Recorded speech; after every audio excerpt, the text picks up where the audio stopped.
very, very keenly that I am the only unbought and unbossed politician. Why should I step back? This is Unbought Power Hour with Rasha Mubarak.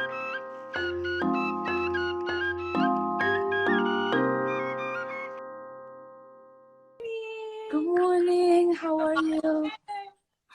How are you? I'm good. How are you? Alhamdulillah, good. I love the purple. Thank you. Happy Sunday, Sabah. Everybody's so excited. I am very excited. It's early though for a Sunday, I gotta say. The concept was to like bring your own coffee and like have like heart to heart over coffee talk, and then. But I already drink my. Oh, but what does your cup say? Well-behaved women rarely make history. There you go. So appropriate. I miss you. It feels like I miss you too. I was just thinking about your dad's fruit garden and how much I want a sunflower, the star fruit. a star fruit. Tell us, you need to come back. Well, everybody misses you. There's a lot of new fruit. I've been like since COVID, like more with nature and like with dad. I became a plant mama, as you can see. Like it's a whole thing. I know. I think it's being stuck. Same here. I see that. I love it. So, but I think I'm killing more than I am saving. Yeah, I like literally is trying to show my plant babies love. Like I'm watering them, I'm giving them sun. I literally was hugging them. I'm like, you gotta survive with me. I know plants are resilient, but you need to struggle with me in this. We got this. We got this. So, you know, this is how are you? How are things in Florida? Sis, you know our governor's trying to kill us. You know that. So I'm trying to stay like social distancing. I'm not trying to leave my house. Like it's a whole thing. So when we talk about progressive politics, that doesn't exist here. You know, we have loud liberals, but we are completely disconnected through the movement and progressive politics in this country. So, you know, I'm trying to survive like so many Floridians under this administration, both on a state level, on a national level. So survivor is real, even for those of us who live in progressive havens. Yeah. So that is actually the Unbought Power is, I know like one time I like opened up to you about like some trauma that I went through in 2018's election where, you know, a lot of the progressive politics were like, oh, but you know, you're Palestinian. Can you stop being Palestinian just a little bit? Like, like kind of like, you know, this concept of leaving one community behind to win, you know, what they believe is freedom for another community. But we understand that no one is free, right? So it's a whole thing. So I definitely our destiny. I mean, and that's the piece. I think people who struggles aren't personalized for them, oppression isn't personalized for them, that like freedom isn't real for them, they often don't understand how our destinies are tied together, right? None of us are free until we're all free. And so it's very disheartening. I mean, I remember when I was at City Hall, I used to work for a city council member, and we were debating to trying to get some resources for home ownership in the Black community, right? And I remember there was another city council member who was like, you know, but we're going to do affordable housing, and that's going to be very beneficial. And like we're talking about building equity, right? And the fact that you think we can't do both of those things, or that the Black community should prioritize policies that don't build them wealth, policies that don't allow for them to pass down any assets to their children, is really saying a lot about you and what you think we should what we should want. And so it is quite fascinating to be in rooms sometimes with liberals. I love that, like, you use the word fascinating. I'm like, it's so lonely sometimes. I think when it happened in 2018, and then you won your election, and Rashida won her election, and then there was a lot of people attacking y'all. And then I remember just like in Florida, they're kind of like, oh, we should have stood with you, like before it was trendy, and like seeing people win like seats in Congress. And it looks like y'all are gonna have some more company. We got Cori Bush coming through, we got Jamal Bowman, like squad's getting big. So are you excited about that? Is that like a little bit of light and like just like what we're seeing as, this has always been dark times, but it's just like the inequities and of this racist system has amplified. But how are you finding joy in these times? And I think that, you are someone that we all worry about, and like, you're always like, I'm good, just keep fighting. But like, there's also like, we want to know, like, what are you doing to make sure that you're taking care of yourself? And how are you finding joy? For me, it's like the Cori Bush wins, Yeah. I mean, I think, for the four of us, Ayanna Pressley, myself, Rashida Tlaib, and Alexandria Ocasio-Cortez, we call her Alex, we were all, I think, for a while living with the anxiety of what our re-elections would mean.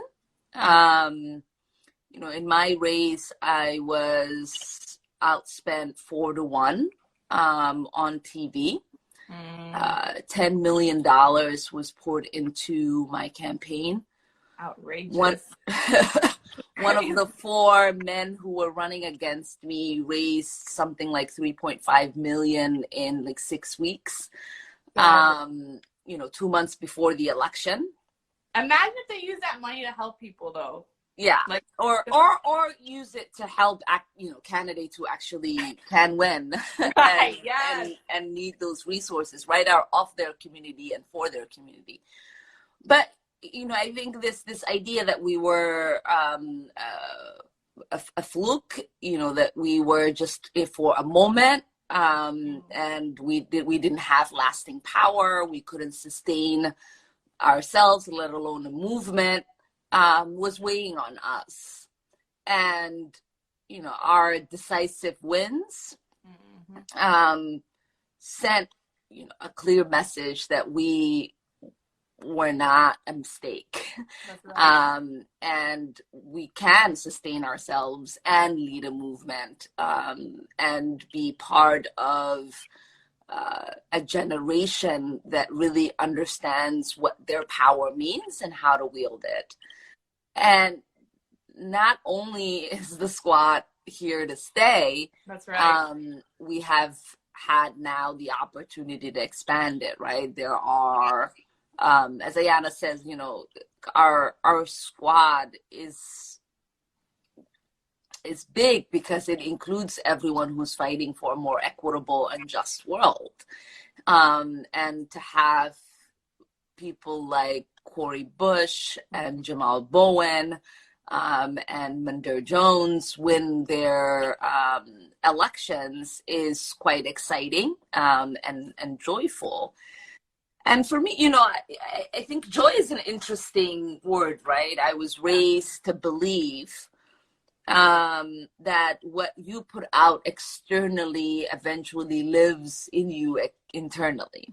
That's right. And, my father was a believer in the fake it until you make it movement.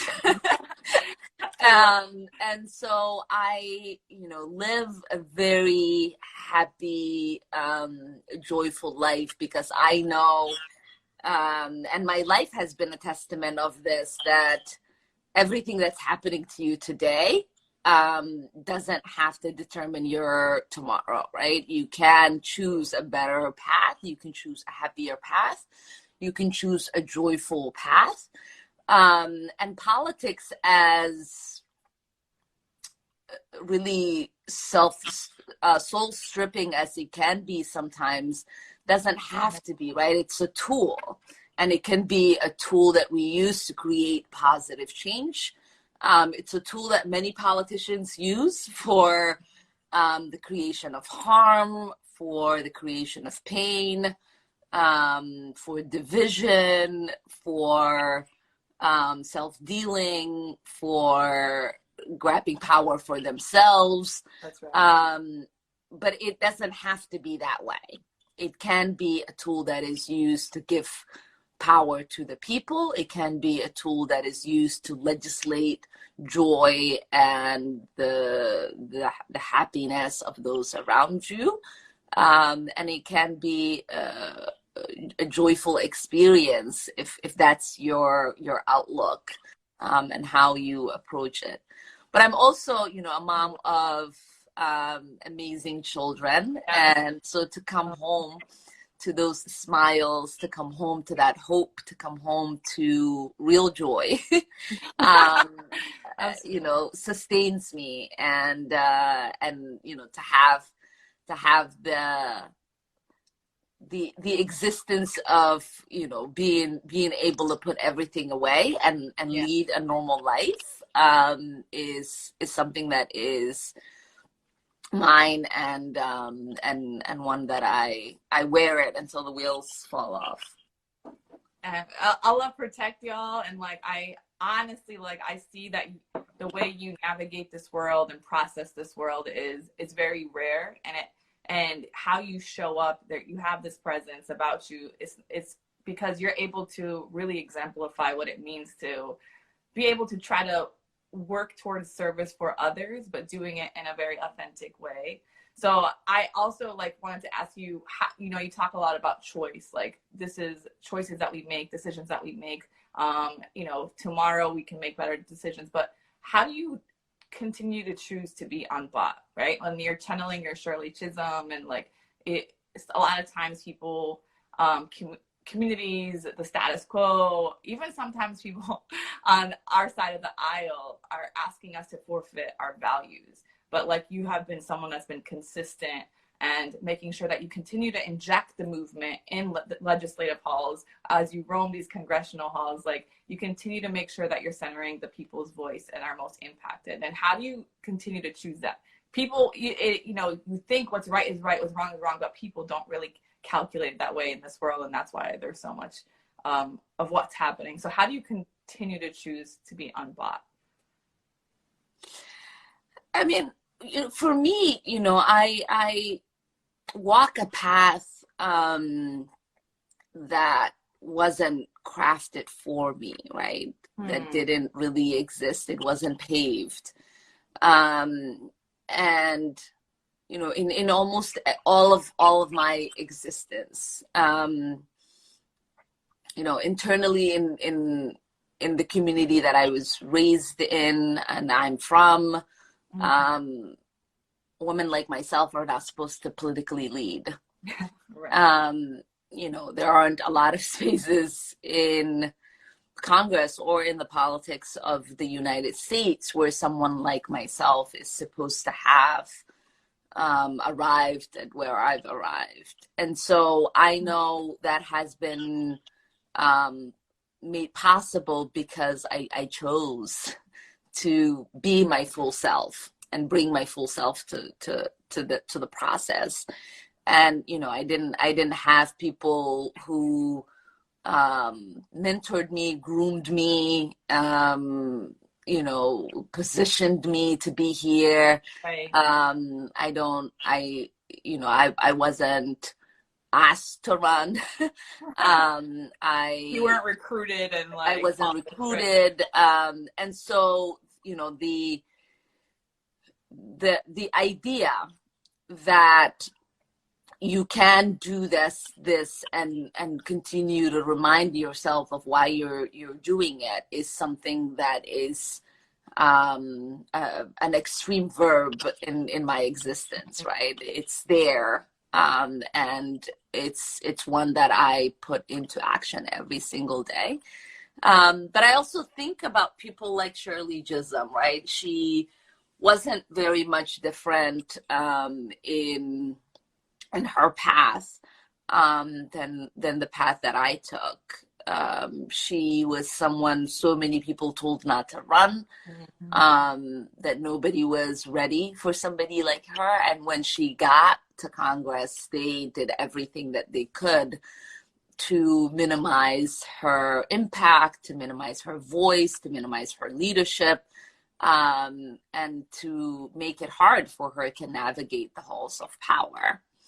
And because she knew herself, she knew the people she represented, she knew why she was doing the work that she was doing, she not only remained unbought, unbossed, but she, lives in history and has now inspired so many people who are in politics because of her. And so it can be done. It is quite possible. It's being done. I mean, look at you. Right. Y'all are crafting a new far left of the progressive wing of the world, right? Making sure that the movement exists in the electoral process. So we know that that alone is not going to liberate us, but it's a piece of this movement in working towards achieving a better world. Yeah, very true. Yeah, so a lot of times I think about just right now we're living, a lot of people are tired of voting for the clean or dirty shirt, right? A lot of people are fed up with this system. But, something that got me this week was the hysterectomies being done in the detention centers, right?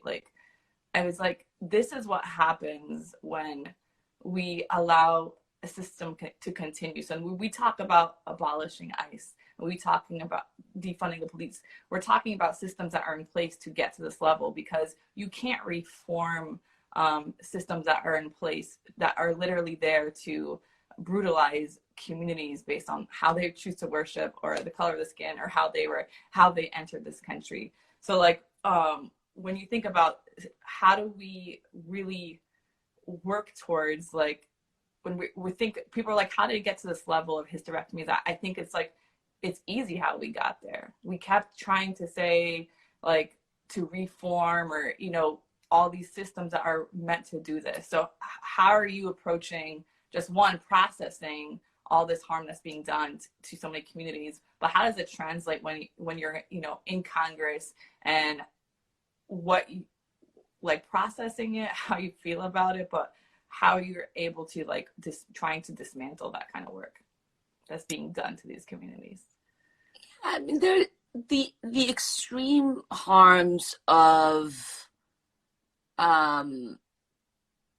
this administration is being felt, right, by so many people on a personal level, on a human level.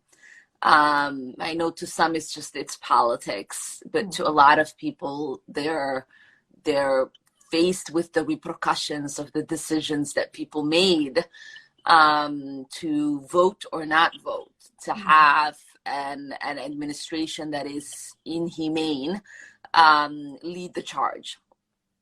And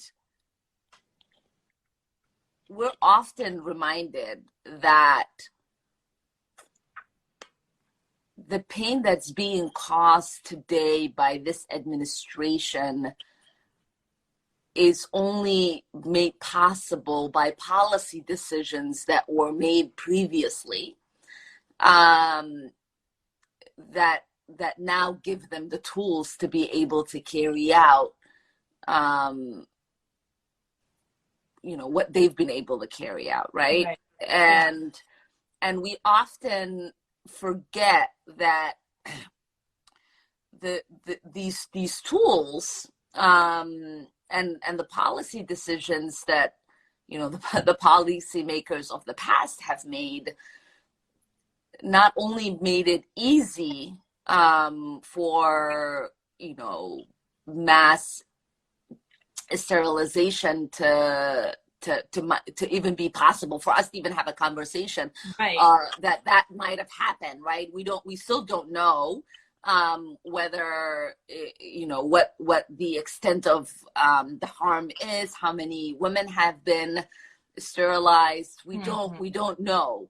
But to even have a conversation about that, to have a nurse now that's a whistleblower that says she's experienced this, she's seen these things happen, to have women talk about, these things being done to them and them thinking it was normal. Like all of these things are only possible because we have a system that allows for them to do that. And we didn't create a system that would protect these women. We didn't create a system that would have humanity infused into it, so that they would not just be looked at as some aliens, as some people whose pain and whose bodies can be exploited. And to me, the strength of our democracy, the strength of our institutions, the greatness of the protections in this country are only as good as the people are willing to make it, right? And how much of it are they paying attention to? And so to me, as someone who's experienced a breakdown of a society. Yeah. I know that those breakdowns happen only when people stop paying attention. That's right. When their particular comforts are prioritized over the comforts of everyone else. And that's why I often talk about our destinies being tied together.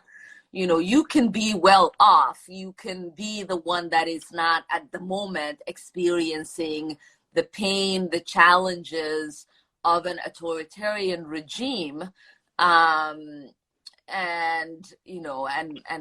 facing down the tyrant dictator wannabe at that moment. Yeah. But because you're not paying attention to the people who are, you will eventually become like them, right? You will eventually experience it. It will eventually touch you. And that has happened throughout history. It's happened in my birth country of Somalia. It's happening even in countries where there is no civil war. It's whether it's Spain or Colombia or all of these other countries that have had challenges of dealing with administrations that prioritize themselves and cause harm to society. And so, for the United States to sustain itself and for our society to continue to sustain itself, we have to have an educated electorate. And I don't mean that by people who read and write. I mean that by people who are educated about what's happening in the country, what these policies mean. And, it's unfortunate that we have so many people distrusting the media and what's coming out in the news. And that really is a sign of a deterioration of a democracy, right? And it's a deterioration of a society. It's the ways in which, those who are like Trump, I believe he's a tyrant. I believe he's a dictator wannabe. And it's clear that he's got some weird eugenist rhetoric that's happening that's really frightening. And you think what happens when people stop paying attention to his stuff, right? So many of us are just like, oh my God, all the time. And one breaking news isn't sustained enough for people to absorb what the gravity of what it means.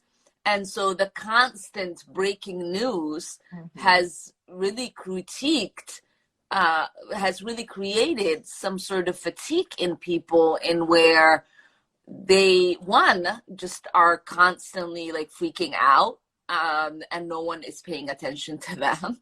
And two, where people are in a position to say like none of these things could be possible. It can't be real, right? It's too much. And those two things combined together will create a space where these kind of things continue to happen and thrive, and we will find ourselves in the kind of societies where we've read about, talked about, and heard from people like myself who've experienced them, and say, how did we get here? I do believe in the strength of the institutions we have here, but they're being tested, in a severe way. And I'm terrified, really, to know that, things like the passing of Justice Ginsburg can really instill fear in people about the state of our democracy. And I know that the passing of one person shouldn't threaten the state of your democracy. The passing of one person shouldn't question your ability to access your constitutional rights. The passing of one person shouldn't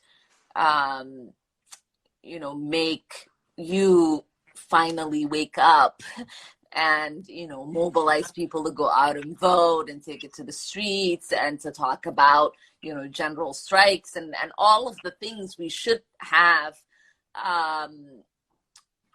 been part of our normal behavior as we exercise our right as citizens of this country, in recognizing that it is a representative democracy. The republic we live in has a representative democracy.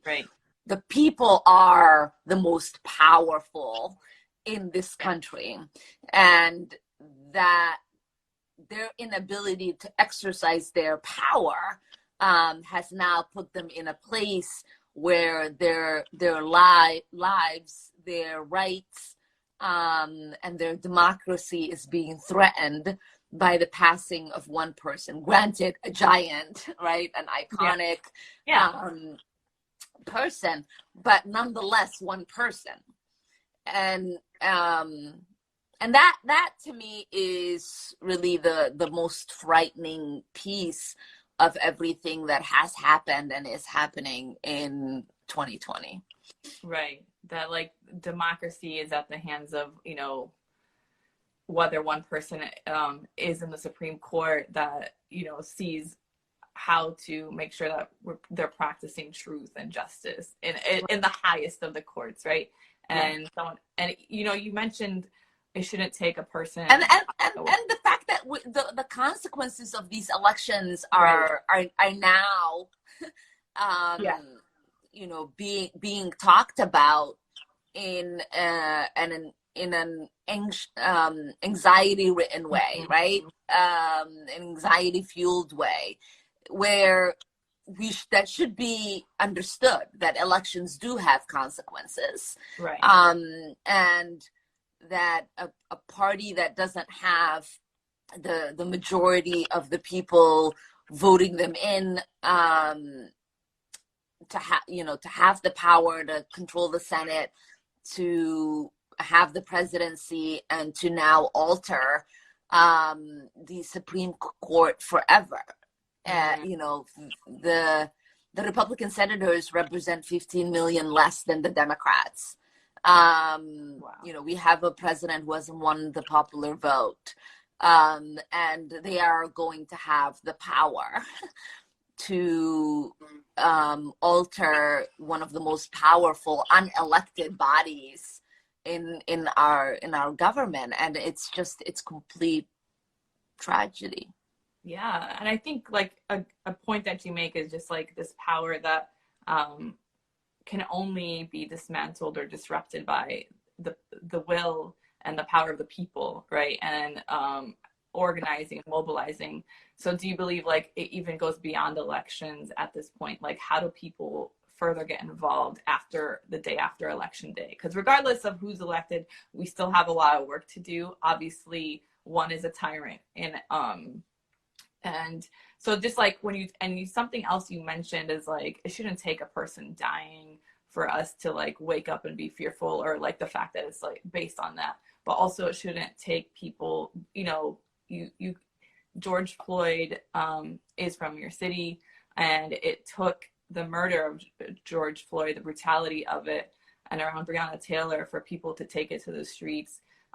What do you say to people that want to do work beyond elections, and like what movements do you personally look to for working with, right? And I think that's something unique that you exhibit in Congress, is that you're working with movement advocacy groups, even when it comes to the Palestinian issue, like you work with human rights groups.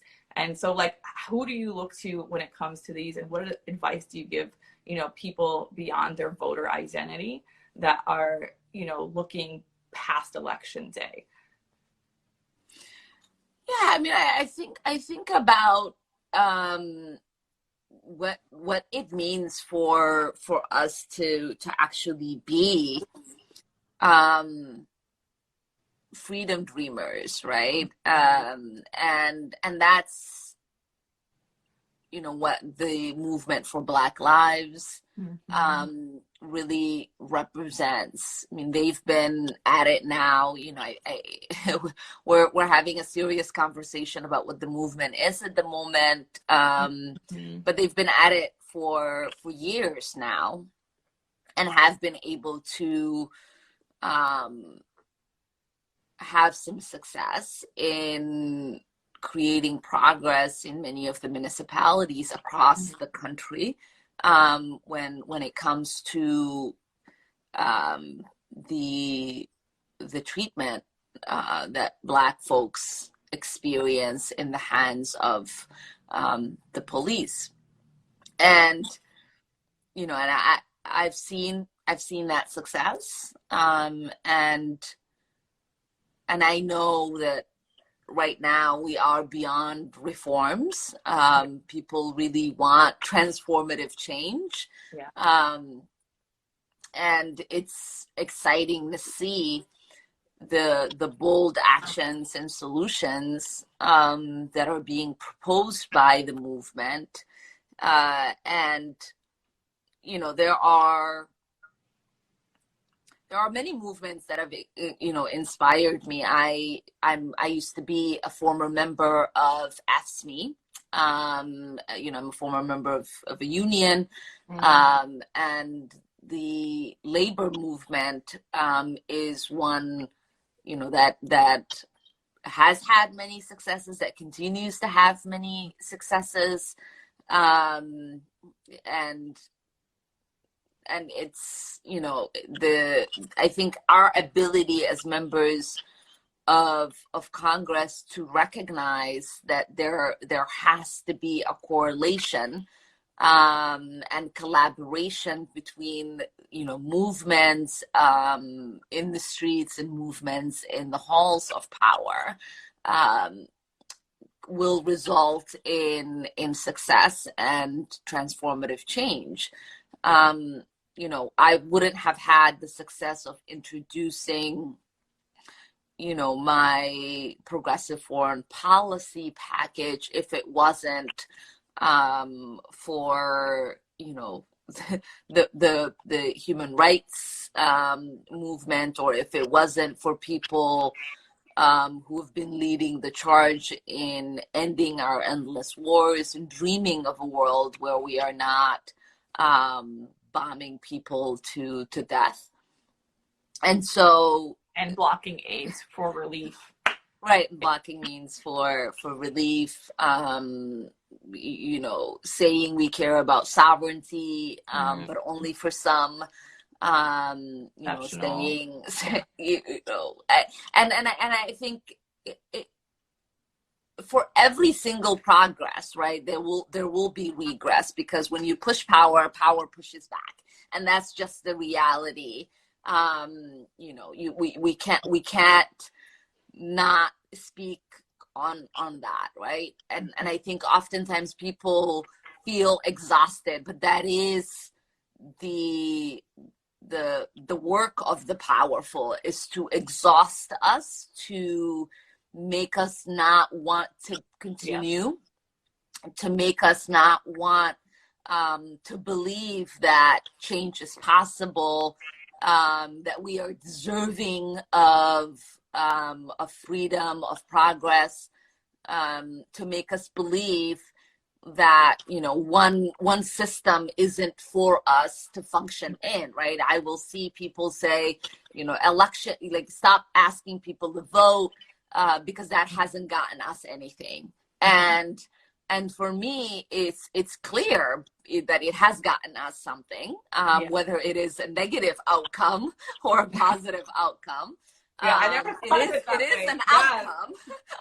And it's privileged to say you're exhausted. It is privileged to say voting doesn't do anything. It is privileged to say you are only going to focus on one type of movement. And so people oftentimes will be woke enough to check their privileges, but they're not woke enough to check their privilege when they speak about exhaustion, when they speak about giving up, when they speak about something, a system not working for them. Because people who have experienced oppression in the United States or outside of it know that there is no option to give up, that they don't have the luxury to get exhausted, right? That regardless of whether one system is working or not, they will continue to push to make all the systems work for them. And I just want people to realize that it is possible and within reach for our cries in the street to be legislated in the halls of power. You don't get the civil rights movement and its success without having partners who you can pressure and who are responsive to your cause, right? And for me, I know that the George Floyd Justice in Policing Act doesn't get introduced, debated, and passed in the House, right, without, in 30 days, without the mass movement of the people demanding for that action to be taken. And we don't go as far as we can because the pressure isn't as high as it needs to be. And so we have to recognize our power to legislate, our power to turn things around. And to me, giving up one set of power in exchange for another is not an option. I march, I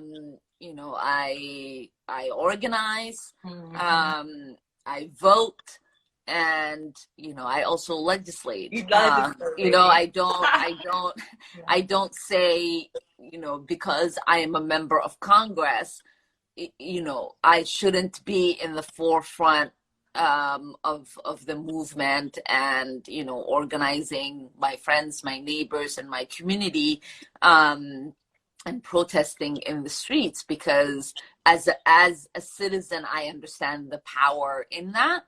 And as a legislator, I understand the power in legislating, and as part of the electorate, I understand the power in voting.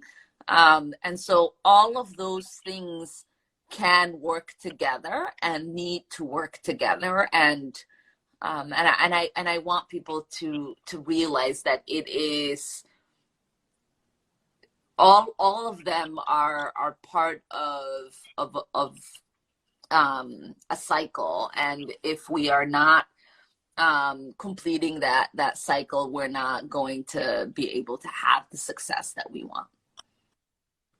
No, and I think that that's power, right? That's understanding that the different elements is what's going to lead to this achieving a better world. It is through the electoral process. It is through voting. It is through movement and being in the streets. It's even sometimes in the courtrooms, and it's also in the media rooms, and understanding where people fit in. It doesn't mean you have to be in one place. And that's why people are grateful for you and the squad for being able to translate the cries for justice and translate that into legislation and continuing to fight for us.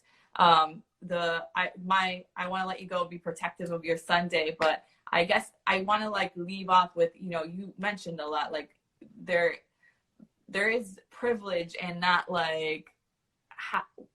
being as concerned for Black Lives Matter anymore, where people are downplaying it or not as involved. There's a privilege in being able to take a break from fighting for justice for Breonna Taylor.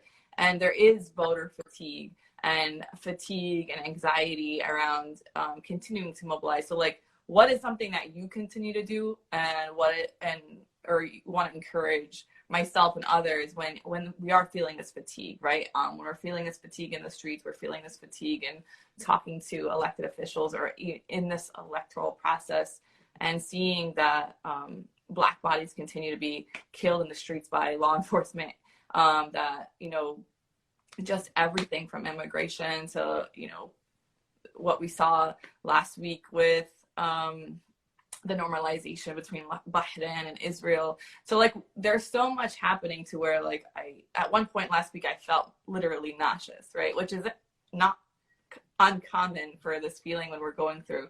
But how do you, what do you do to combat this fatigue? Because sometimes it is tiring, right? And then what do you tell us, encourage us to do when we are feeling that way? I mean, I think it is, it's a mental exercise of endurance. I feel at times, right? I think of two things. One, I think about, everyone who has been out there for generations past to have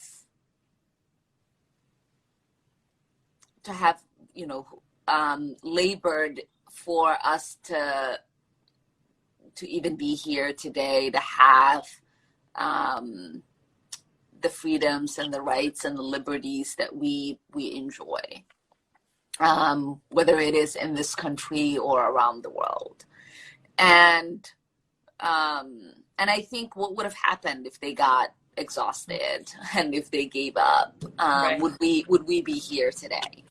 Right. And so that, that in itself, right, to taking yourself on that journey is a mental exercise, to reminding yourself that there are people who literally gave their life in order for you to have a life today.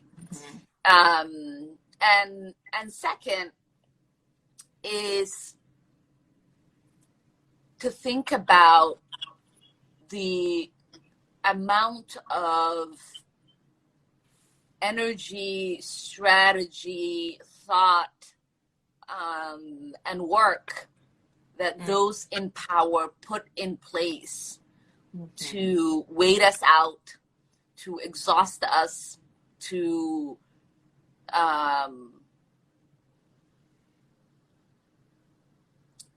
limit our ability to dream of our freedoms, to dream of a world where, you know, we have access to healthcare and proper education, and to a home, and to a justice system that isn't two-tiered. Yeah. You know, like what they are doing every single day to make those things happen, right? And how can you outlast them, and how can you outmaneuver them, and how can you make them exhausted instead of making you exhausted? That's right. And we've been successful in some of that. I have. In ways that you wouldn't know and couldn't even imagine, right? And so to me, you know, I don't want to dismiss the fact that this is and like organizing is exhausting work. Activism is painful. To be an advocate of causes to protect children, to protect undocumented folks, to fight for Palestinian liberation, to fight to end the brutalization of Black people in the United States, to fight for trans rights, for, you know, queer people's ability to love who they love, to live in their joy, for people to have religious liberties, for our sisters to wear a hijab or not wear a hijab and not be persecuted either way, you know, to fight misogyny and patriarchy, to fight, you know, the prison industrial complex, to fight the you know, military industrial complex. Like, all of these things are exhausting, right? Like, they impact us personally. They make us want to hide, to give up, to feel, you know, anxieties, to feel fear, to not even, right, to the point where you don't even want to wake up in the morning. And I've been there. You know, I remember I was a state representative, sworn in 3 weeks in, and Trump did his executive order to ban Muslims from, you know, from the country I was born in, and you know, country of my mom's heritage, right? Yemen and Somalia. And I was in the Minnesota House, the only person who was being personally impacted by this ban, and I continue to be the only person in Congress who's personally impacted by the ban. And for me, you know, I remember being in so much pain, right? Just like the shock that it actually happened, the fear of what it could mean. You know, I was supposed to travel. I worried what would happen to me. I was leaving the country in a week to give a presentation, and just like, how can I like protect people? What can I do? You know, when you're a state representative, you don't have staff, you don't have resources, so you don't have the ability to navigate the system in the ways in which, you know, we're able to do as members of Congress with 20 plus staff. Right. And I was so tired, just like from that exhaustion, I went to sleep. That's real. And you know, I woke up to so many missed phone calls and text messages of people who were asking, right, what can we do? Where can we meet you? How can we organize? And I was refreshed by that, but still very afraid, and Sure. very sad.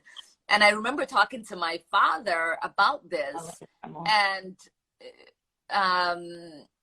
and he, he reminded me that, each one of us has some privileges, whether it is the resources that you have, right? Whether if it's like your wealth, if it is the resource of a platform, the resource of being able to articulate a cause, the resource of being having legitimacy with folks. We are rich with resources, and we should all acknowledge, right, the privilege that comes with whatever resource that we have. Even those of us who might be like the most marginalized in society, your ability to speak to a mic is a resource. And he said, the resources that you have as a member of the Minnesota House, with the platform and the title, and as Rashida says, the power of the letterhead. Like all of these resources don't exist in anyone else in our community who is being impacted by this Muslim ban. And so you don't have the luxury to fear yourself. That's right. You have to get up and you have to like fight for everyone else. And that, it was like a mental exercise for me to say, you're right, and to internalize that, and to believe that I did have it in me, to go and take on the tyrant in chief and the racist in chief, right. And to make him and everyone else understand how harmful this ban was. And I remember I gave a press conference and I called him a tyrant. Everybody said, "Oh my God, you can't call him a tyrant." Now everybody understands that he is a tyrant, right? And so there are moments where we ourselves are afraid, we ourselves are tired, and reminding yourself of the fact that there are people who are more afraid than you. There are people who are more tired than you, and there are people who are counting on your fear, who are counting on your exhaustion, who are counting on you giving up, your cynicism, like all of these things, and not letting them have that win is an important tool to getting up every single day and continuing the fight. Amazing. Thank you for showing us how you channel the pain into power. There's so much power in pain and resiliency, and just know that we hold that, we carry that, we see that. We love that.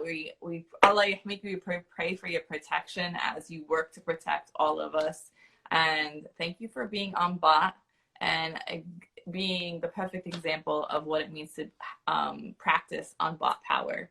And we are here for you. And if there's ways that we can support you, visit ilhanarma.com and just know that we are here for you and we're rooting for you because you've been doing so much for marginalized communities. And we are always in your corner, sis. And just know that I have so much love for you. And I got all the star fruit waiting for you as soon as this pandemic's over. and can't wait to have you over again soon, inshallah. And just, I hope you enjoy your Sunday, and we appreciate you being with us and community with us for Unbought Power Hour. Thank you. Say hi to the family for me. It's great chatting with you. Assalamu alaikum.